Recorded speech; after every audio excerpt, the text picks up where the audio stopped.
زده کړې لپاره هیڅ ناوخته نه دی. ستا چې څه فکر او خیال دی همغه درنه جوړېږي. ټول ارمانونه پوره کېدای شي که حرکت وکړې. پرېږده دا خوبونه او عشقونه لومړی ځان ورسوه، بیا که څه کوې خو په همدا درنه هیر نه شي چې ته یو مسلمان یې.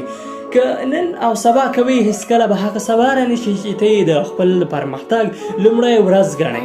زموږ د ناکامۍ لویه وجه همدا ده چې د نن کار سبا ته پرېږدو. همغه وي چې د پروني ورځې کار او د نن کار پر موږ بوج کېږي او بیا په لوی مصیبت بدلېږي او د ترسره کولو تاوان په ځان کې نه وینو. که نن پرې کار ونه کړئ نو باوري اوسئ چې سبا یې نشئ کولی. ضروري نه ده چې هر څه په یو ورځ یاد کړئ. یو لفظ یادوه، د کال په پای کې به مو یو کتاب یاد کړی وي.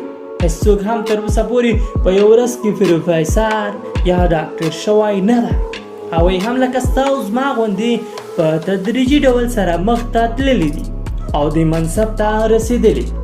د څو محدودو کلونو خواري د عمري سوکالۍ سبب ګرځي. نو راځئ چې خپل ځان تر یو ځایه ورسوو.